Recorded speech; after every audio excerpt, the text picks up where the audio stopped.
మనం చేయకూడని 7 పనులు దేవుని విషయంలో మనం చేయకూడని 7 విషయాలు చెప్పారు. అదేంటండి?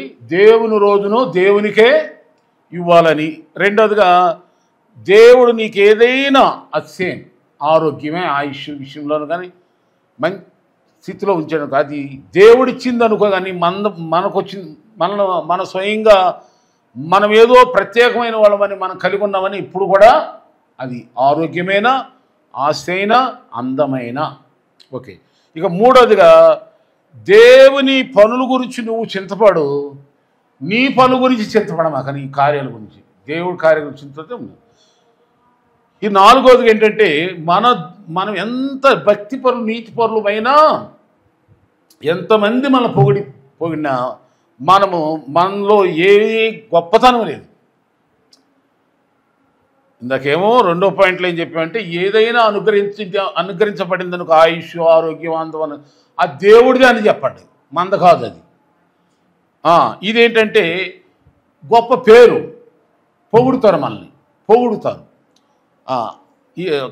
దాన్ని బట్టి మరి ఇప్పుడు కూడా మనం ఆ సమయంలో కూడా మనదేమీ లేదని ఒప్పుకుందాం.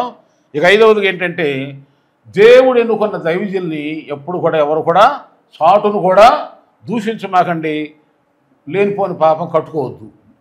ఒక పాస్టర్ గారు నా గురించి కాదు, ఏ పాస్టర్ గారు మనకు వద్దు అసలు, బతినాడు చెప్తున్నా. ఓకే, తర్వాత దేవుని సొమ్మును దొంగిలించకూడదు. ఇక ఏడవ పాయింట్ అంటే దేవుని చిత్తమే జరుగునుగా కానండి, దేవుని చిత్తమే జరుగునుగా కానీ ఎప్పుడు అలాగనుకోండి. అప్పుడు ఏం జరుగుతుందంటే నువ్వు ఇప్పుడు కాదు ఎప్పుడో జరుగుతుంది అనుకోడు, కానీ ఊహనకు అందని విధంగా జరిగిపోతుంది. ఆమేన్. సరే, ఇక ఈ 7 పనులు మనం చేయకూడదు, ఆ 7 విషయాలు అలా ఉంచదు. ఇప్పుడు మనం చేయవలసిన పనులు ఏంటి? మనలో ఉండవలసిన 5 పనులు, 5 యోగ్యతలు మీకు చెప్పేసి నేను ముగిస్తా. మరి 7 విషయాలు చేయకూడదన్నాను, ఈ 5 విషయాలు చెయ్యాలి. ఏమేమి ఉండాలి, ఏమేమి చేయాలో ఒక త్వరలోనే చక్కగా అందాం. మేలు పొందటానికి 5 సూత్రాలు. మేలు పొందటానికి ప్రతి క్రైస్తవుడు, దైవజనులు, యేసుప్రభు నమ్ముకున్న బిడ్డలందరూ కూడా ఎవరైనా సరే మేలు పొందటానికి ఒక 5 విషయాలు ఇక్కడ రాయబడ్డాయి. ఏంటంటే అది మొదటగా ప్రతి ఒక్కరికి ఏముండాలంటే గద్దింపు ఉండాలంట. ఎవరికైనా సరే బాగుపడాలనుకునే వ్యక్తి దేనికి లోపడతాడంటే గద్దింపుకు. మన పిల్లలే చూస్తాం, మన పిల్లలు మనం తిట్టి కొట్టి గద్దించితే లోబడబట్టే కదా ఈ రోజున వాళ్ళు ఒక స్థితిలో ఉన్నారు. అలాగే దేవుడు ఎవరినైనా సరే గద్దించినప్పుడు, చెప్పినప్పుడు, విన్నప్పుడు ఆ వ్యక్తి కూడా దేవుడు ఏం చేస్తాడు? హెచ్చిస్తాడు. గద్దింపుకు లోబడతాం, ఆశీర్వాదం అనుకోవాలి. కానీ మనం తిట్టారే, మనం అవమానించారే, మనం ఎందుకు కూడా అనుకోవద్దు. ఈ గద్దింపు ఎక్కడి నుంచి స్టార్ట్ అవుతుంది? ప్రతి మనిషి కంటే తల్లిదండ్రుల దగ్గర నుండి స్టార్ట్ అయిపోద్ది, తర్వాత గురువులు దగ్గరికి వెళ్ళిపోద్ది, ఇంకా ఆ తర్వాత ఆత్మ సంబంధమైన దేవుని సేవకుల దగ్గరకు వచ్చేవరకు ఇక్కడ కూడా ఒక సమయంలో గద్దింపు ఉంటుంది. ఎప్పుడు కూడా ప్రేమ ఉంటుంది, అంత ఉంటుంది, ఆదరణ ఉంటుంది. ఒక్కో సమయంలో గద్దించాలి. చూద్దాం, బైబిల్లో కొన్ని మాటలు చూద్దాం. యోబు గ్రంథం 5:17 ఏముంటుందంటే, మీరు పటాపట రాసుకోండి, మంచి మాటలో మీకోసం దేవుని మాటలు చెప్తున్నాను, చక్కగా రాసుకోండి, చదవండి, చూడండి. యోబు గ్రంథం 5:13 ఏముంది? దేవుడు గద్దించే మనుషుడు ధన్యుడు. ఎవరు గద్దిస్తే మంచి ధన్యుడు అంటే ఆశీర్వాదం. దేవుడే నన్ను గద్దిస్తే నాకు ఆశీర్వాదం అని కోరుకోవాలి. దేవుడు ఎలా గద్దిస్తాడయ్యా? దైవజనుల ద్వారానే గద్దిస్తాడు. చూద్దాం, అది కూడా మీకు చూపిస్తాను. ప్రసంగి 7:5 ఏముంటుందంటే, ప్రసంగి 7:5 జ్ఞానుల గద్దింపు వినుట మేలు. జ్ఞానుల గద్దింపు వినుట మేలు. దైవ జ్ఞానముతో నిండుకున్న దేవుని సేవకులు, దేవుని బిడ్డలు నిన్ను గద్దిస్తే నీకు మేలే, కీడు కాదు.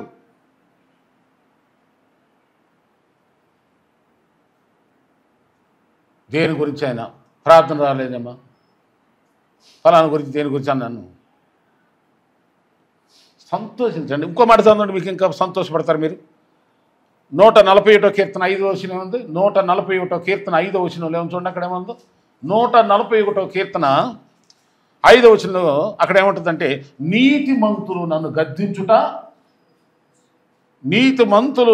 గద్దించుట నాకు తైలాభి.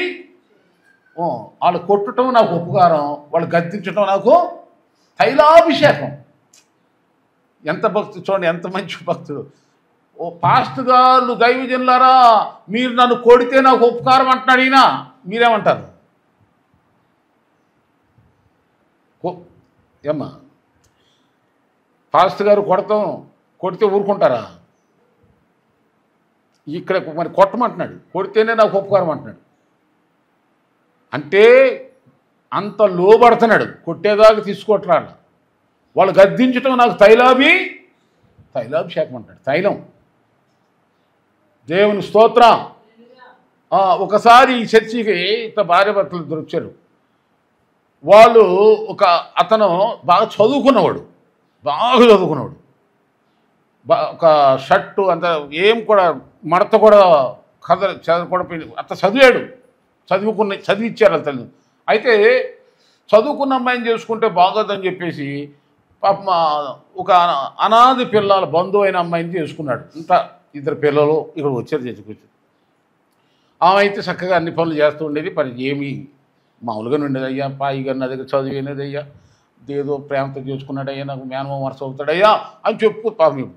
ఆయన అయితే ఆమె హీరో అంటూ వచ్చి కూర్చున్నవాడు. ప్రార్థన ఏదైనా పరిచర్యన్నా చేసేవాడు కాదు,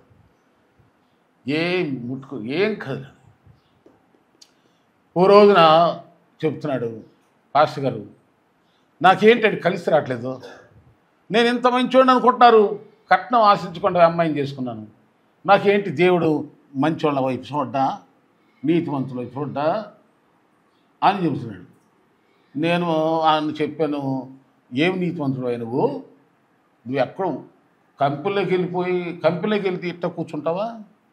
కంపెనీలోకి వెళ్ళి ఎలా ఉంటావు? లేదండి, యూనిఫామ్ ఇస్తారండి, అక్కడ చెమట పట్టుద్దా? పట్టుద్ది. ఒక్కోసారి జాడు కూడా మేము వేసుకుంటామండి. మరి ఇక్కడికి వచ్చినాక ఏంటి, మరి ఏంటి ఆ హీరోయిజం ఏంటి ఇక్కడ? చెప్పేసాడు డైరెక్ట్. ఎందుకో తన బాధలు చెప్పేసాడు. బైబిల్ చెప్తుంది, తన్ను తాను తగ్గించుకున్నవాడు హెచ్చించబడను. కనుక నీవు అయ్యో ఏంటయ్య నేను ఎలా ఉన్నాను తెలియట్లేదు చెప్పన్నాను. అప్పుడు వివరంగా చెప్తే అమ్మా వినండి, ఇక్కడ ఎవరు అందరూ చూశారు, ఆయన బాగా చదువుకున్నవాడు. క్రిస్మస్ టైం వచ్చింది, చర్చికి పెయింట్ వేయాలి అన్న. ఆయన అనలా, ఇత ఎనోస్ చేసా చర్చికి పెయింట్ వేయాలి ప్రార్థన. ఆయన ఏమనుకున్నాడేమో వెళ్ళి ఫోన్ చేసి, పాస్టర్ గారు నేను దేవుని కోసం పెయింట్ నేనే కొంటా, పెయింట్ నేనే వేసేస్తాను, ఎవరు నేను తెచ్చుకుంటావా అంటే ఎవరొద్దు, నేనే నా చేతితోనే వేసుకుంటాను. 2వ సంవత్సరం కూడా అయిపోతున్నాడు. ఈలోగా ఆవిడకి గల్ఫ్ దేశంలో జాబ్ వచ్చింది, ఉద్యోగం వచ్చింది. అసలు అక్షరం మొక్క లేదు. రోల్డ్ గోల్డ్ ఉన్నటువంటి ఆ రోల్డ్ గోల్డ్ కూడా కొనుక్కోవడం డబ్బులు లేని వాళ్ళు ఇక చెప్పడానికి వెళ్ళొచ్చు. గోల్డ్ అక్కడికి వెళ్ళొచ్చు ఎలా ఉంటారు, ఇక చెప్పడం ఏదేముంది, ఇంతెంతో బంగారం ఇక ఇక్కడ ఊరు సొంత ఎక్కడికి వెళ్ళిపోయి. అంటే అర్థం ఏంటంటే ఇక్కడ చెప్పేది, నేను ఆ రోజు ఆయన ఏమన్నాడంటే, ఆ బ్రదర్ ఏమన్నాడంటే, ఆ పాస్టర్ గారు మీరు ఆ రోజు మొమాటోలో నన్ను గద్దించకపోతే నేను అలా దేవుని దగ్గర విరిగి నలిగేవాడిని కాదు. మా ప్రార్థనలు దేవుడు విన్నాడు, మా విధేయతను దేవుడు చూశాడు, మీ ప్రార్థనలు దేవుడు విన్నాడు అని నన్ను ఎంతో అభినందించాడు. ఏమండి మంచి జరిగిందో లేదా? ఇక్కడ ఎవరైనా మందిరంలో తగ్గించుకుంటున్నారంటే ఎవరి గురించి తగ్గించుకుంటున్నామో, ఎక్కడ తగ్గించుకుంటున్నాము? దేవుని గురించి, ప్రభువుని గురించి, ఆయనలో తగ్గించుకుంటున్నాం, ఆయనకే చేస్తున్నాం, ఆయనకే ఇచ్చుకుంటున్నాం, ఆయన దగ్గరికే వస్తున్నాం అనే భావనతో, విరిగి నలిగిన హృదయంతో, భక్తి శ్రద్ధలతో మనం దేవుని మాటకు లోబడితే దేవుడు అంచెలంచెలుగా పైకి లేపునుగాక. తర్వాత ఇక్కడ ఇంకొక మీకు చూపించగలుగుతా. ఇప్పుడు గద్దింపు ఏమండి, ఎవరైనా గద్దిస్తున్నందుకు మంచి విషయంలో గద్దించినందుకు నొచ్చుకోమాకండి. ఈ రోజుల్లో ఎంత భయం అయిపోతుందంటే తల్లిదండ్రులు పిల్లలను గద్దించడానికి పాపం అయిపోతుంది. తల్లిదండ్రులు కన్నవాళ్ళు పిల్లోడిని ఏమని అంటానికి భయం అయిపోతుంది. కొన్ని పెళ్ళి అయిపోయి ఒక దారిలోకి వెళ్ళిపోతే పర్లే, పెళ్ళి అవ్వలేదు, వాడికి అసలు ఏమీ తెలియదు. సెల్ ఫోన్ నీకు ఎందుకురా, అంత ఖరీదైన ఫోన్ నీకు ఎందుకురా, అసలు ఫోన్ ఏంటే నీకు అమ్మాయి అని అన్నందుకు ఆత్మహత్యలు, అలుగుడు, గద్దింపు లోబట్లేదు. లోకం ఏమైపోతుందో నాకు ఆశ్చర్యంగా ఉంది. ఎందుకు వద్దందో కొంచెం ఇన్రాదా. అసలు బాగుపడే వాళ్ళకి ఎందుకండి? తర్వాత ఏదో ప్రమాదం ఉందని ఆ అమ్మకు నాన్నకు తెలుసు కనుక ఆటంకపరుస్తాను. నీ మేలు కోసమే. నా మనవరాలతో ఇదిగో ఆన్లైన్లో ఇంటారాలు కూడా నా మనవరాళ్ళు ఇద్దరితో చెప్తాను, అమ్మా ఇప్పుడు ఎంతగా మీరు నలిగిపోతారో చదువుకుంటూ ప్రార్థనలో, అంతగా దేవుడు మిమ్మల్ని గొప్పగా హెచ్చిస్తాడమ్మా నానా అని చెప్తాను. చక్కగా కష్టపడి చదువుతారు, అన్నిట్లో టాప్ ర్యాంకులు వస్తాయి. దేవుని స్తోత్రం, ఆమేన్. అలాగే నేను అందరికీ చెప్తాను, ఒక్కళ్ళ గురించి లేదు, అందరికీ చెప్తాను. ఇప్పుడు ఒక రాజుగా బతకాలి, రాణిలాగా బతకాలంటే కూలోళ్ళగా కష్టపడాలి, కూలోళ్ళగా తగ్గించుకోవాలి. దేవుని దగ్గర కూడా అంతే. దేవుడు నిన్ను హెచ్చించాలంటే ఎంత తగ్గించుకుంటావో అంత ఆశీర్వాదం. నా సేవానుభవంలో చాలా ఫ్యామిలీస్ నేను చూశాను. నాకు పరిచయం చేసిన వాళ్ళు ఉన్నారు. నాకు నా దేహానికి, నా వస్త్రాలు, ఇంట్లో ఆమెకి, నాకు, వాళ్ళు మామూలుగా లేరు. వాళ్ళంతా చాలా దీవించబడ్డారు. మేము భయపడేవాళ్ళం, మాకు వద్దమ్మా అయినవాడు కాదు. అంటే తగ్గించుకోవడం, గద్దింపునకు లోబడటం, విధేయత కలిగి ఉంటాం. చూద్దాం, నేను సొంత మాటలు బైబిల్లో నుండి మీకు కొన్ని మాటలు త్వరగా చూపించేస్తాను. చూడండి మీరు, ఎందుకంటే మీరందరూ ఆ మాటలు త్వరగా మీకు చూస్తాం. అమ్మ మీరు అందరూ చూసుకోండి, నా సొంత మాటలు కాదు. 15:32 సామెతల గ్రంథం 15:32 ఏముంటుందో చూడండి. అక్కడ సామెతల గ్రంథం 15:32 ఉంది. గద్దింపును వినువాడు వివేకియగును. గద్దింపును వినువాడు ఉందమ్మా అక్కడ. గద్దింపును వినువాడు వివేకం, తెలివి. సొలొమోను అయ్యా వివేచన దేవుడిని అడిగాడు, జ్ఞానం. ఇదిగో గద్దింపు లోబట్టమే జ్ఞానం. ఆమేన్ చెప్పరే, ఆమేన్ అనండి చాలు. ఇక రెండవ చూడండి, ఇక త్వరగా మీకు చెప్పేసేస్తాను. ఇక చూడండి సామెతల గ్రంథం 15:5 అందులోనే అదే అధ్యాయంలోనే 5వ వచనం చూడండి. అదే అధ్యాయంలోనే 5వ వచనం. గద్దింపునకు లోబడివాడు బుద్ధిమంతులు. ఏమండి, గద్దించినప్పుడు వినండి. నీ మంచి కోసమే చెబుతాం. ఇక్కడ సేవకులంగా నీ మేలు కోరి చెబుతాం. ఈ ప్రపంచంలో ఎవరైనా మీ క్షేమాన్ని చూసి అసూయపడతారేమో, కానీ దేవుని సేవకులు మేము అసూయపడం. మీరెంత రాజులైతే మేమంతా ఆనందిస్తాం. ఎందుకు? మీరు రాజులయ్యారు, మేము రాజులమే. మీ ₹1,00,00,000 ఖరీదైన కారు వేసుకొచ్చారనుకో, మమ్మల్ని ఎక్కించి తిప్పరా? కనీసం అందులో 10 లక్షల కారు అయినా కొనివరా మాకు? ఆమేన్. మేము కోరుకుంటాం. నమ్మండి, ఈ ప్రపంచంలో ఎవరైనా అసూయపడతారు మేము చూసి. నేను చూసిన వాళ్ళు అసలు ఈ కుటుంబాల్లో గొడవలే రావు.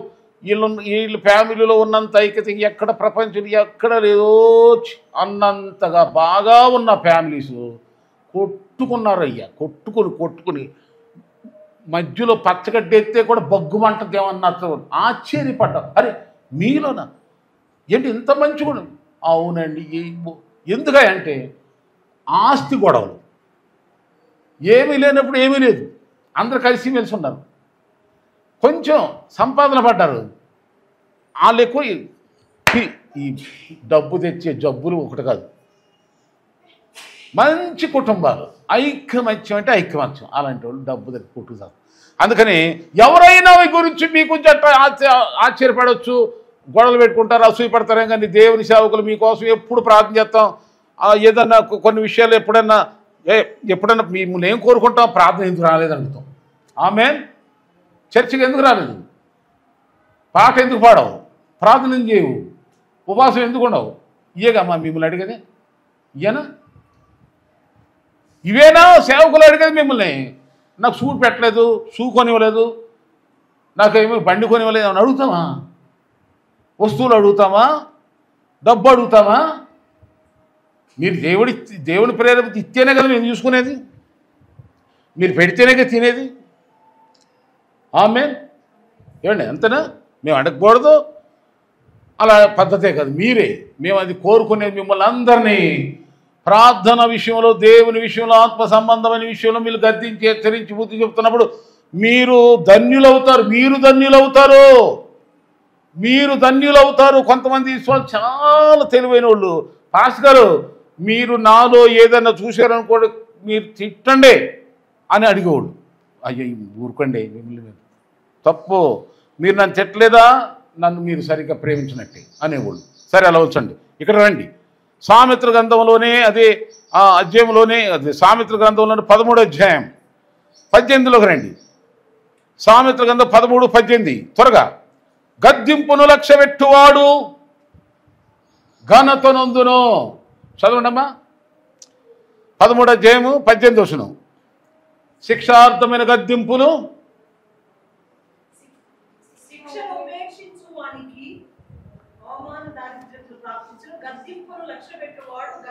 అది అంటే గద్దించాడంటే అది అంటే క్రమపరుస్తాం అని అన్నాడు. క్రమపరిచినప్పుడు గద్దింపు వస్తుంది. అది మీకేం జరుగుద్దంట, ఘనతను, అమ్మ చెప్పండి, ఘనతను ఇస్తుంది మీకు ఘనత.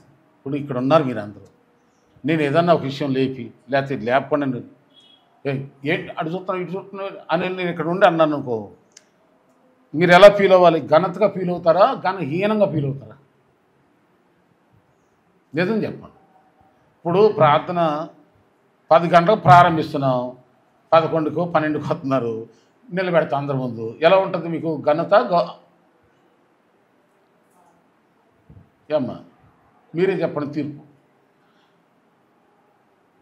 ఆదివారం ప్రార్థనకు వస్తున్నారు, వచ్చినాక మీరేంటి బుధవారం ఎందుకు రాలేదు దేశించు, శనివారం రాలేదు అంటాను. ఘనత గౌరవం చెప్పండి. దశంభాగం ఇవ్వని వాళ్ళ పేర్లన్నీ రాసి బోర్డు పెడతాడు ఒక పాస్టర్. ఆ బోర్డు చూడలేక ఇవ్వని వాళ్ళని మానేస్తున్నాడు.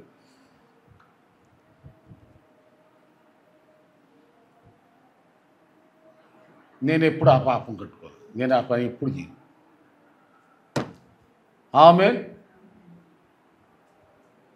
కానీ మిమ్మల్ని సరి చేసినట్టు అనమాట.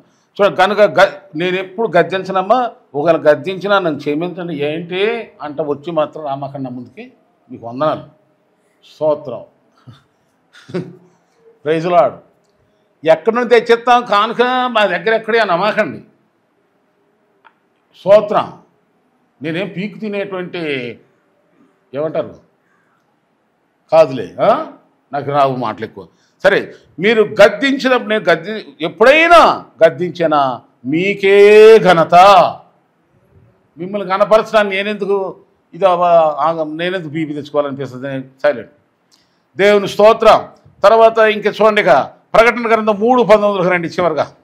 ప్రకటన గ్రంథం 3:19 ఏమంటే గద్దింపు నీకు ఉండాలి, దిద్దేవాడు ఉండాలి, హెచ్చరించేవాడు ఉండాలి, బుద్ధి చెప్పేవాడు ఉండాలి, బలపరిచేవాడు ఉండాలి, బలపరచాలి, ధైర్యపరచాలి, భయపెట్టేవాడు ఉండటం కూడా మంచిది. మనకి భయం ఉంటేనే కదా ఇంటాం లోపడతాం.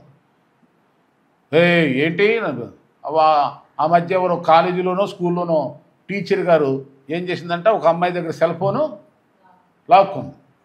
లాక్కుంటే ఆమె ఆ పిల్ల ఆ టీచర్ని అస్సలు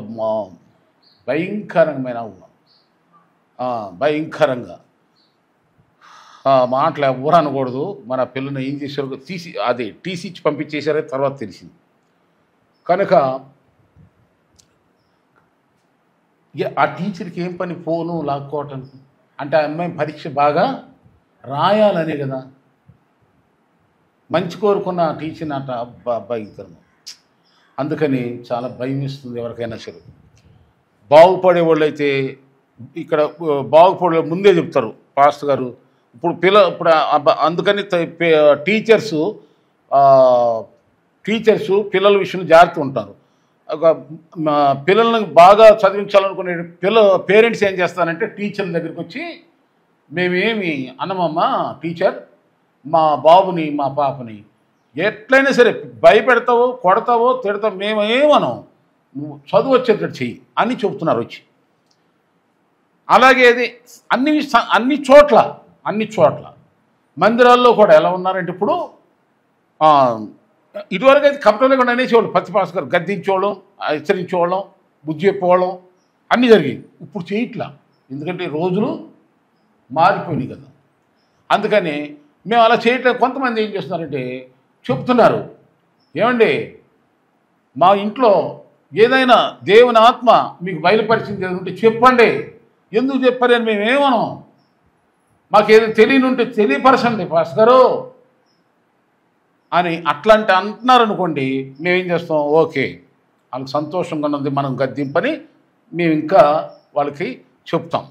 అంతే కదా, ఎవరైనా అంతే కదా. తెలుసుకోవాలి, మాకు తెలియపరచు, మాకు ఏదైనా మాలో అపచారం ఉంటే మమ్మల్ని హెచ్చరించు అంటే కదా మేము చేయగలుగుతాం. అలా కాకుండా మేము మా ఇష్టం మాది, నా ఇష్టం మా చెప్పడానికి నువ్వెవరివి అన్నట్టు చూశారనుకో, ఎవరు చెప్పగలరు? ఎవరు చెప్పలేరు. దేవుని స్తోత్రం. అలా ఉండమాకండి. అది మంచిది కాదు, అది ఎదుగుదలకు మంచిది కాదు, క్షేమానికి మంచిది కాదు, అభివృద్ధికి ఆశీర్వాదానికి అది అడ్డొస్తుంది. కనుక గద్దింపుకు లోబడదుముగాక. ఇక అది ఇక్కడేముంది ప్రకటన గ్రంథంలో అంటే నేను ప్రేమించు వారందరినీ అది కనుక నువ్వు ఆసక్తి కలిగి ఏం చేయాలంట, గద్దింపు మనలోకి ఏం చేస్తుందంటే మైండ్ని చేంజ్ చేస్తుంది. లైఫ్ గద్దింపు ఏం చేస్తుందంటే ఒక మనిషిని మార్చేస్తుంది. ఇప్పుడు ఇద్దరు ఈతకి వెళ్తున్నారు, అన్నదమ్ములు ఇద్దరు ఇట్లా కౌగులించుకుని మొన్న ఎక్కడ మరి ఒకేసారి చచ్చిపోయారు. తెలంగాణలో ఆంధ్ర న్యూస్ వచ్చింది. ఆంధ్ర అనుకుంటా, విజయవాడ దగ్గర అనుకుంటా జరిగింది నిన్నే న్యూస్. ఇద్దరే కొడుకులు, అన్నదమ్ములు చాలా ప్రేమగా ఉంటారు. ఒరే ఎల్లమాకంట వర్షం పడుతుంది కదా, వరదలు వస్తున్నాయి, ఎల్లమాకంట అది అని చెప్పి తల్లిదండ్రులు అలా అట్టకి చెప్తారు, మనం ఎట్టకి పోదామని చెప్పి ఇద్దరు వెళ్ళిపోయి ఆడుకుంటే వెళ్ళిపోయారు లోపలికి. వెళ్ళిపోయి అక్కడ ఆ ఈత రాక దిగిపోయింది. ఆ దిగిపోయేటప్పుడు ఇద్దరు అన్నదమ్ములు కదా, మామూలుగానే ప్రేమగా ఉంటారు. ఆ సమయంలో కూడా ఏం చేశారు, ఇద్దరు ఒకళ్ళొకళ్ళు వాడు అట్టగే దిగిపోయారు. అలాగే ప్రాణాలు పోరు. ఎలా ఉంటుంది చెప్పండి ఊరు వాడికి, తల్లి చూసేవాళ్ళకే ఏడుపు వస్తుంది. మరి అమ్మ నాన్న హృదయాలు ఏమైపోతాయి చెప్తే విన్నారా? వెళ్ళమ్మగండానా, ఎక్కడికి వెళ్ళమ్మగండ్రా, తినండి ఇక్కడే ఉండండి అని అంటే మా అమ్మ అలాగే చెప్తారు. చక్కగా వర్షం పడుతుంది, సరదా. కనుక ఇలాంటి సరదాలే చాలామంది సంసారాలు పాడు చేసేస్తున్నాయి. దుఃఖ సాగరాలు మునిగిపోతున్నారు. సరదాలు పక్కన పెట్టండి, మీరు అభివృద్ధి పొందండి ముందు. దేవుని స్తోత్రం. ఆమేన్. మీరు స్థిరపడిన తర్వాత సర్వ సుఖాలు మీ కాళ్ళ దగ్గరికి దేవుడు రప్పిస్తాడు. నమ్ముతున్నారా? దేవుడు ఇస్తాడండి. మీ శరీరం గురించి నీకేం కావాలో ఆయన తెలీదా? మన దేహంలో ఉన్న అన్ని అవయవాల గురించి నిర్మించింది ఆయనే కదా. ఈ పొట్టకి ఆకలి అవుతుందని ఆయన తెలీదా? అరుచుచున్న కాకి పిల్లకు ఆహారం పెట్టువాడు ఎవడు? ఆకాశ పక్షులను పోషించువాడు ఎవడు? సర్వజీవకోటిని అంతకంటే శ్రేష్ఠులే కాదా మీరు ఎందుకు చింతపడుతున్నారు, విచారపడుతున్నారు? దేవుడు గద్దెసట్ల మనల్ని మన వల్ల దేవునికి ఇష్టంగా నడుచుకుంటూ ఉంటే మన సర్వ సంతోషాల గురించి ఆయనే కేర్ తీసుకుంటాడు. దేవునికి మహిమ కలుగుగాక. సరే, మనం ఎవరైనా గద్దిస్తే ఏ కీడుందని దేవుడు నన్ను గద్దించాడు అని ఆగు.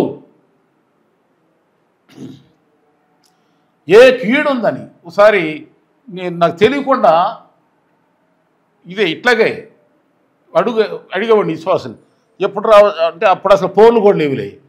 భాస్కర్ మీరు ఎప్పుడైనా ప్రేరేపించబడినప్పుడు ఎప్పుడైనా రావచ్చు అని అదే అసలు మొదటి నుండి మనం అదే విధానంలో వెళ్ళేవాళ్ళం. వాళ్ళు అనేదంతే, మేము వెళ్ళేదంతే. ఇదివరకే మాట్లాడమకండి పిల్లలు, వాళ్ళు అనేదంతే అటే నడిచింది. ఇప్పుడు ఈ ఫోన్లు వచ్చిన ఫోన్లు చేస్తున్నా కానీ అప్పుడు ఫోన్లు ఏముండయి. సరే నేను అనుకోండి ఇదికి వెళ్ళా. వాళ్ళు పిల్లల్ని స్కూల్కి పంపించారు. అసలు వాస్తవంగా ఆమె ఉంటుంది, ఆయన ఉండడం, కానీ ఇద్దరు ఉన్నారు. నేను వెళ్ళాను.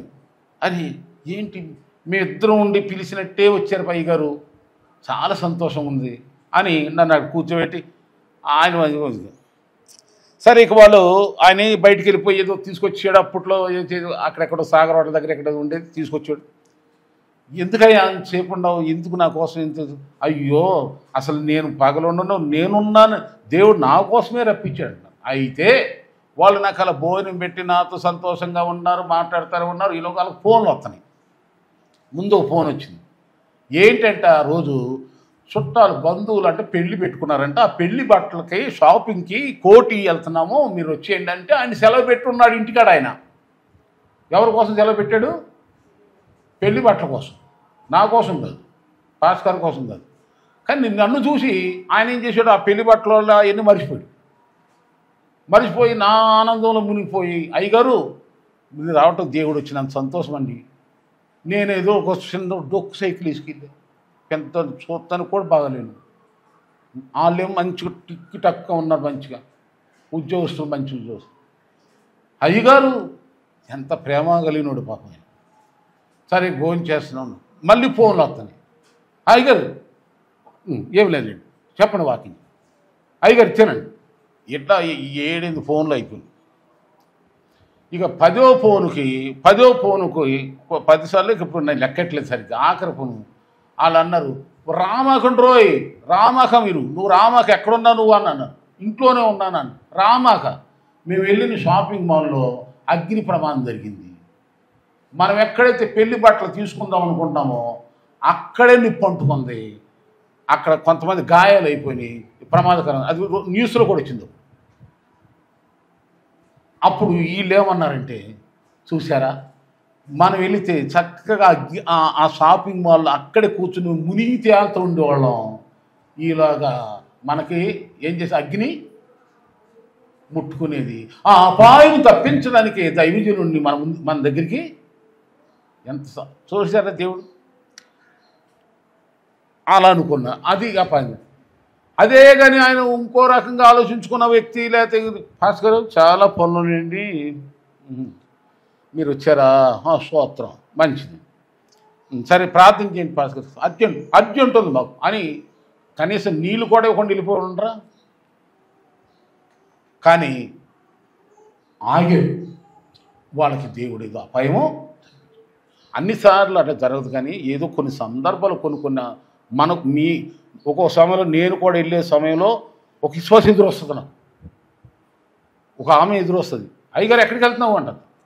అమ్మ ఇక్కడికి వెళ్తాను, ప్రార్థన చేయండి అయ్యగారు, నేను ప్రార్థన చేయించుకోవడం కొత్త, నువ్వేంటి ఎక్కడికి వెళ్తున్నావు అంటారు. సరే దేవుడు ఎందుకు పంపించాడు బాబు రా.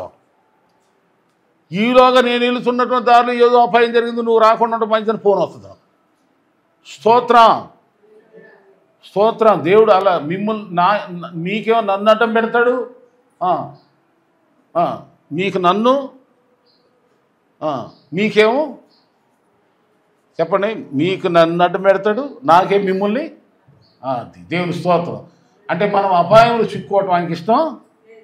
మెయిన్ అట్లా అనుకుని జీవితాలు మార్చుకుందాం, గద్దించినా హెచ్చరించినా ఏదైనా మనకి సరి చేసుకుందాం. ఇక రెండవది ఏంటంటే మనకు ఉండవలసింది గద్దింపుకు లోబడే మనసు. రెండవది ఏంటంటే ప్రార్థన అనండి,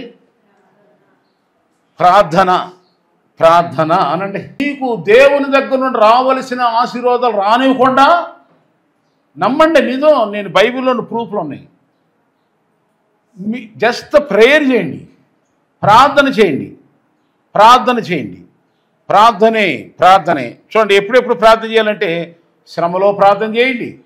బైబిల్లో ఏమన్నదంటే అక్కడ మీకు కీర్తన గ్రంథం 18వ కీర్తన 6వ వచనంలో ఉంది, నా శ్రమలో దేవునికి నేను మొర్రపెట్టుకున్నాను, ఆయన సన్నిధిలో నా ప్రార్థన దేవుడు విని నాకు జవాబిచ్చాడు. శ్రమ కలిగినప్పుడు మీలో ఎవరికైనా శ్రమ కలిగినా, యాకోబు రాసిన పత్రిక 5:14 ఉంది, మీలో ఎవరికైనా శ్రమ కలిగినా, యాకోబు రాసిన పత్రిక 5:14 ఉంది, మీలో శ్రమ కలిగితే ప్రార్థన చేయండి, పెద్దలను పిలవండి, సేవకులు పిలవండి, ప్రార్థన చేయి. శ్రమలో ఉన్నవని సైలెంట్ ఉండమాక, విచారం ఉండమాక, శ్రమల్లో ఇంకా సంతోషించు. కాల్చబడిపోతే బంగారం అవుద్దా? ఒరిజినల్ బంగారాన్ని భయం ఉండదు. ఒరిజినల్ బంగారం అగ్గిలో పడితే ఏం చేస్తుంది? ఇంకా దగదగదగా. అలాగే శ్రమల్లోనే నిజమైన క్రైస్తవుడు విశ్వాసులు ఎవరో తెలిసిపోతారు. అందుకే మనం పరిశోధించిన తర్వాత ప్రభు ఏం చేస్తాడంటే మనల్ని ఆశీర్వదించి తీరుతాడు. కొంచెం కాలం మనం శ్రమపడిన తర్వాత ఆయన స్థిరపరిచి బలపరిచి మనల్ని ఆశీర్వదిస్తాడు. మొదట పేతురు పత్రిక 5వ అధ్యాయం చివరిలో ఉందా మాట, చదువుకొని కావాలంటే మీరు. కొంచెం కాలం శ్రమ పడిన, అయ్యో లోకంలో నాకేనయ్యా ఈ శ్రమలు ఎవరికి లేవయ్యో అంటావు ఏదైనా శ్రమ వస్తే. దేవుడు అంటాడమ్మా, అయ్యా నీవే కదమ్మా, లోకంలో చాలామంది మీలాగానే అనుభవిస్తున్నారు ఈ శ్రమలు. కనుక మీరు ఆ శ్రమల గురించి విచారపడకుండా ఆ శ్రమల వెనకాల ఉన్న దుష్టుడు సైతానుడు జయించడానికి మీరు ఏం చేస్తారంటే, మీరు శ్రమకు తాలుకోండి కొంచెం కాలం, తానే దేవుడు నేనే వచ్చి మిమ్మల్ని స్థిరపరచగల.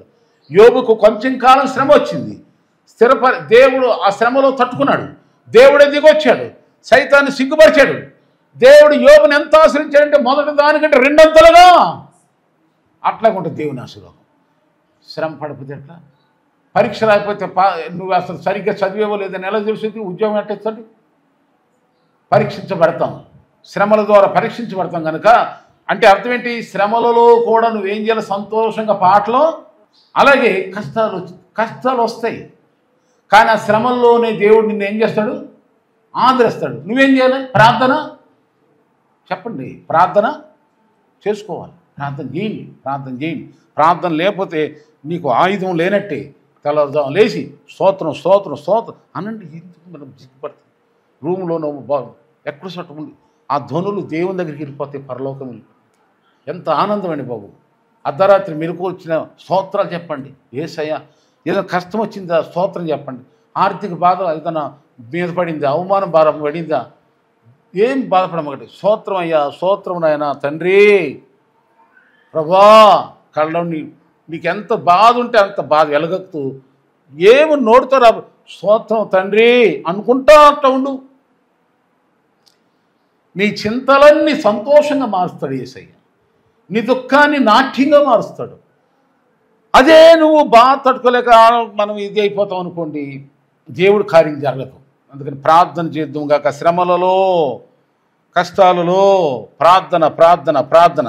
తర్వాత ఇక 2 చెప్పాను. 3వది ఏంటంటే, ఒకటి చెప్పండమ్మా, ఏముండాలి మనకి? గద్దింపుకు లోబడాలి. 2 ప్రార్థన జీవితం ఉండాలి. 3వది ఏంటంటే మనకి ఉండాల్సింది ఏంటంటే స్తోత్రం అనండి. ఈ స్తోత్రం అనేది దేవునికి తప్ప ఎవరికి చెందదు అన్నమాట. బైబిల్లో చాలా విషయాలు చెప్పవచ్చు. 2వ దినవృత్తాంతాల గ్రంథంలో 20వ అధ్యాయం అంతా మీ చదివితే ఇంటికి వెళ్ళాక యుద్ధం జరుగుతుంది. యుద్ధం, విచిత్రమైన యుద్ధం, ఇశ్రాయేలుకి శత్రువులకి. ఆ యుద్ధంలో ఇశ్రాయేలు ఎలా జయపొందుతారంటే పసిపిల్లలు, పెద్దలు, చిన్నలు, రాజు మొదలుకొని అందరూ ఏం చేస్తారంటే ఉపవాసం ఉండి దేవుణ్ణి స్తుతిస్తూ ఉంటారు. ఉపవాసం ఉండి దేవుణ్ణి స్తుతిస్తూ ఉంటారు, ఆరాధిస్తూ ఉంటారు. అంతే. ఆ శత్రువులంట వాళ్ళే పొడుచుకు చచ్చిపోయారంట. హల్లెలూయా. అలాగే మనకెన్ని ఉన్నా మనం ఏం చేయాలంటే మన పిల్ల బేరకాయ మొత్తం కుటుంబం ఇంటిలో పాది ఏం చేయాలి చెప్పండి? చర్చిలోకి వచ్చేసి, ఇంటికాడ కాదు చర్చిలోకి రండి. చర్చిలోకి వచ్చి స్తోత్రం అయ్యో అనండి. నీకేదైతే ఏదైతే ఉందో విరోధం, నీ స్థితిని దేవుడు మారుస్తాడు. నీ స్థితిని మారుతాడు. నువ్వు చిన్నోళ్ళే, ఏమి లేనోళ్ళే, ఏం చేయలేరులే, ఇలా వల్ల ఏమొద్దు అనుకుంటారు వాళ్ళు. కానీ నువ్వు గొప్ప దేవుడు, బలమైన దేవుడు, సృష్టికర్త దేవుని దగ్గరకు వచ్చి మూలుగుతున్నావు. ఆ దేవుడే దిగొచ్చి వాళ్ళని యుద్ధం చేస్తాడని వాళ్ళకి తెలియదు కనుక, ఇది దేవుడు నీకు తెలియని సీక్రెట్ రహస్యమైన ఆయుధం. దేవునికి స్తోత్రం. ఆమేన్. స్తుతి చేయండి. స్తోత్రం అంటే ఇప్పుడు ఆరాధన. ఇందాక ఆరాధన చేసింది అదే వర్షిప్. అందుకని ఆరాధన ఆదివారం వచ్చినప్పుడు ఆరాధన ఉంటుంది. ప్రతి కుడుకులో ఉంటుంది, కానీ ఆదివారం ఎక్కువ ఉంటుంది. ఇక చివరిగా నేను ముగిచ్చేస్తున్నాక 4వది ఏంటంటే, దేనికైనా బైబిల్నే అడగండి. బైబిల్ని అనుసరించండి. యెహోషువ గ్రంథం 1:8 ఏముంటుందంటే, యెహోషువ గ్రంథం 1:8 ఏముంటుందంటే, నీవు జాగ్రత్త పడి దివారాత్రం దాన్ని ధ్యానిస్తే నీ మార్గాలు వర్ధిల్ల చేసుకుని చక్కగా ప్రవర్తిస్తావు. బైబిల్ చదివితే ఎవడో తెలియనోడు అనుకుంటాడు బైబిల్ చదివితే బాగుపడరా అని. మరి బైబిల్ చదివితే నువ్వు బాగుపడతావు. నీకు బాగుపడకుండా చేయటానికి సైతానుడు నీకు ఆటంకం కలిగిస్తున్నాడు. అంతే. బైబిల్ చదవాలి. ప్రతి ఒక్కరూ బైబిల్ చదువుకోండి. మన జీవితంలో ఏదైనా పేరెంటాల నడక, మనం ఎటెళ్ళాలన్నా ఏం చేయాలని బైబిల్ని అనుసరించండి. బైబిల్ నీ వాక్యము నా పాదములకు దీపము, నా త్రోవలకు వెలుగు. అలాగే మరి కీర్తన గ్రంథం 1వ కీర్తన కూడా ఉంటుంది కదమ్మా, దుష్టుల ఆలోచన చొప్పున. బైబిల్ చదవటానికి ఈ ముగ్గురు అడ్డు వస్తారు. మీరు ఎక్కడైనా సరే, ఏ దేశమైనా, ఏ ప్రాంతమైనా, ఎవరైనా ఉన్నాయి, ఈ 3 రకాల వాళ్ళు అడ్డు వస్తారు బైబిల్కి. ఎవరంటే వాళ్ళు దుష్టులు అంటే ఎవరంటే దేవుణ్ణి ఒప్పుకోరాడు. దేవుడు అంటే భయం ఉండు అనుకోండి, అసలు దైవ భయం ఉండదు. రెండవదిగా పాపులు అంటే ఇక వాళ్ళు ఇష్టానుసారం నడిచేవాడు. అపహాసుకులు అంటేనేమో వాళ్ళు చేసేవాళ్ళు చూసి హేళన చేస్తారు. ఈ ముగ్గురు అడ్డు వస్తారు. ఏంటి భక్తురాలు అయిపోయావా, ఏంటి మునిగిపోయావా, దిగిపోయావా, బైబిల్ చదువుతావా, హేళన చేస్తారు రకరకాల. అది అందరికి ఎదురవుతుంది. ఈ ముగ్గురిని, ఈ 3 రకాల మనుషులను లెక్కలో పెట్టుకొని ఏం చేయాలంట, యెహోవా ధర్మశాస్త్రమును ఆనందించి దివారాత్రము దాన్ని ధ్యానించువాడు. ఇక చదవండిక ఎలా ఉంటాడక, నీటి కాలువలు నాడు ఆకువాడక తన కాలం ముందు ఫలమిచ్చు చెట్టు వలె ఉండును, అతడు చేయనదంతయు అది అయ్యా అనుకునే జరగట్లేదయ్యా. ఎలా జరుగుద్ది? ముగ్గురినేమో పక్కన పెట్టమంటున్నాడు, 2 పనులేమో మనల్ని చేయమంటున్నాడు. ఏంటయ్యి అక్కడ మీరు చదివిన 1వ కీర్తనలో మూడు పక్కన పెట్టండి, 2 పనులు చేయమంటాడు. ఏంటయ్యి? ఆనందించాలంట, ధ్యానించాలంట. దేనిలో? బైబిల్ అనండి అమ్మా. సీరియల్ చూడరు అనుకుంటా మీరు ఎవరన్నా. సీరియల్ చాలామంది ఏం చేస్తారు, సీరియల్ చూసి ఆనందిస్తూ ఉంటారు, సినిమాలు చూసే. ఇక నీకు అవి నేను చెప్పే కదా కాదు. బైబిల్ చదవండి మీరు దయచేసి. దేవుని స్తోత్రం. బైబిల్ యందు ఆనందించండి, బైబిల్ యందు ధ్యానించండి. ధ్యానం ఇప్పుడు అవి ఇవి చూడొద్దు అని ఎందుకు చెబుతామంటే, మనిషి యొక్క మనసు బలహీనత, నాదైనా మీదైనా బలహీనం. ఏదన్నా చూసేమనుకో అదే కళ్ళలో మీదలాడుతుంది. అవునా కదా? మీకేమో, నాకైతే అదే అనిపిస్తుంది. అందుకని చూసి మనది చూసాను అదే ఉంటుంది కళ్ళలో. అందుకని ఏం చేస్తాను, చూడకుంటే బాగుంటుంది బాబు. ఏది మనకు అవసరమైన న్యూస్ ఏదో వాక్యాలు చూసి ఆపేస్తాను. ఇక నేను బైబిల్ చదువుకుంటాను, ధ్యానం చేసుకుంటాను. అట్లా ఉంటుంది. కనుక మనం ఆ విధంగా ఈ బైబిల్ని ధ్యానం చేయాలి. బైబిల్ చదవటానికి ఆటంకాలని 3 ఉంటారు. ఆ 3 రకాల మనుషులు జయించండి. ఏమంటే ఇక 5వ పాయింట్ ఏంటంటే, చూడండి, ఈ మాట నేను చెప్పటం కాదు. 84వ కీర్తన 11వ చదివేసి ముగిస్తున్నాను. 84వ కీర్తన 11.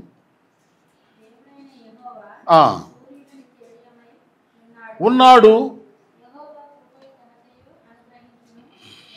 అది అక్కడి నుండి యథార్థముగా ప్రవర్తించు వారికి ఆయన ఏ మేలు చెయ్యక మానడు.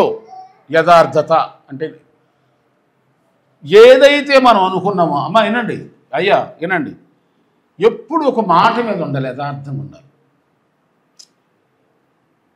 వినండి, 10,000 జీతంలో లేదా ఒక 2,000 జీతంలో ఉన్నప్పుడు ఎలా ఉన్నామో 2 లక్షల జీతం వచ్చినా అలాగే ఉండాలి, యథార్థంగానే ఉండాలి. ఆమేన్. బాగానండి. ఈ కీర్తన రాసింది ఎవరో ఒకరు చెప్పేది ఇక్కడ దావీదు. దావీదు ఎవరు? గొర్రెల దొడ్లో ఉన్నవాడు. ఇప్పుడు ఇది రాసిన గొప్పవాడయ్యాడు. మనం అంటే యథార్థంగా ఉండు.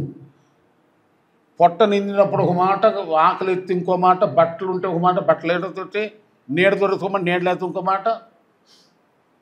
అది సైతాను బుద్ధులయ్యి. యథార్థంగా నీవు ఉన్నావనుకో, దేవుడు నీకు ఏ మేలు చేయకుండా మానడు. యథార్థంగా ఉంటాయి. యథార్థత యథార్థత యథార్థత దీని గురించి ఎంత చెప్పినా తరగదు, చాలా విషయాలు ఉన్నాయి. కనుక మనం యథార్థంగా ఉంటే దేవుడు నిన్ను ఆయన నీ యథార్థతను చూసి నీకు ఒకవేళ చీకటి వచ్చినా దాన్ని వెలుగ్గా మారుస్తాడని మనం ఇక్కడ బైబిల్లో చూస్తాం. 112వ కీర్తన 2వ వచనం 4వ వచనంలో కూడా చూస్తాం ఈ మాట. 38వ కీర్తన 1లో ఏముందంటే, స్తుతి చేయుట యథార్థవంతులు శోభస్కరం. స్తోత్రాలు చెప్తే చాలు యథార్థవంతులు, వారికి అదే అందం అంట. 11వ కీర్తన 7వ వచనంలో చూస్తే, 11వ కీర్తన 7వ వచనం చూస్తే యథార్థవంతులు ఆయన ముఖదర్శనం చేసుకుంటారు. 16 2వ దినవృత్తాంతాల గ్రంథం 16:9 ఏముంటుందంటే, తన ఎడల యథార్థ హృదయము గల వారిని బలపరచుటకై యెహోవా కనుదృష్టి లోకమంతా సంచారం చేయుచున్నది. 2వ దినవృత్తాంతాల గ్రంథం 16:9. తన ఎడల యథార్థవతి. బాగా ఆలోచించండి. ఎవరికైనా మనుషులకు మాట ఇస్తే తప్పరు మీరు, కానీ దేవునికి యథార్థత ఉందా? దేవుని ఎడల మాట తప్పుతున్నావా? దేవుని ఎడల నీకు దేవునికి మధ్యలో కరెక్ట్గా ఉందా? అందరి ఎడల యథార్థంగా ఉంటావు, మనుషులందరి ఎడల. దేవుని ఎడల అందుకే బైబిల్ చెప్తుంది. రెండవ అక్కడ ఆ మాట మీరు 2వ దినవృత్తాంతాల గ్రంథం 16:9 ఆ మాటలు అక్కడ, తన ఎడల యథార్థహృదయము గల వారిని బలపరచుటకై యెహోవా కనుదృష్టి లోకమంతా సంచారం చేయుచున్నది.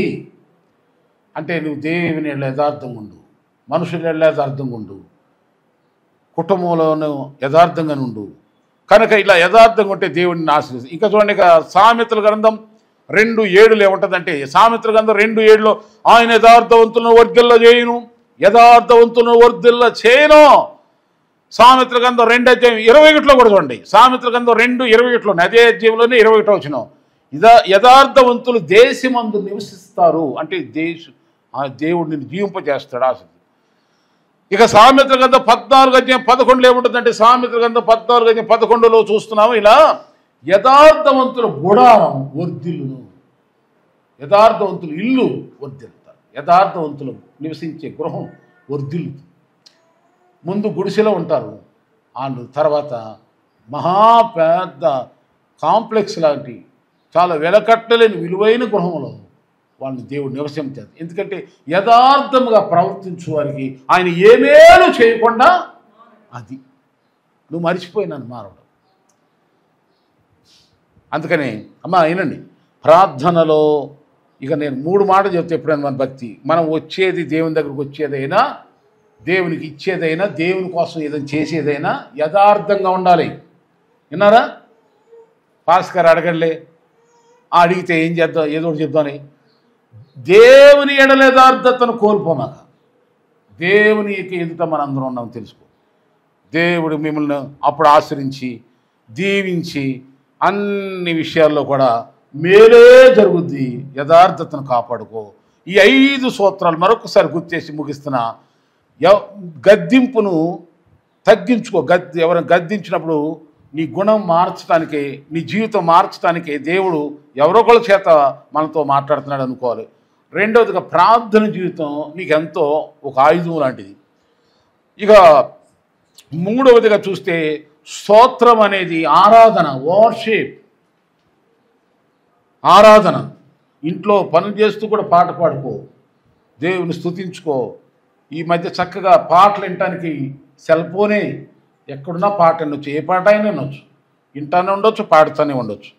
దేవుని స్తుతించండి. మందిరంలో దేవుని సన్నిధిలో ఆరాధనలో పాలు పొందడం మానమాక. ఆ స్తుతి నీ స్థితిని మారుస్తుంది. ఇక 4వదిగా బైబిల్నే అనుసరించు, లేఖనాలను బట్టి నడుచుకో. ఇక ఇక చూడండి, ఐదవదిగా ఏం చెప్పానండి? యథార్థతను విడిచిపెట్టమాక. యోబు భార్య అంది యథార్థతను ఇంకా ఎడవ, ఇంత కష్టాలు వచ్చినా అంటది. ఎడవలాయ. ఎడవనందుకు యోబుని దేవుడు ఏం చేశాడు? అధికంగా ఆశ్రయించాడు. మనం కూడా ఎడవద్దు, యథార్థతను కలిగి యథార్థంగా దేవునిలో సాగిపోతాం.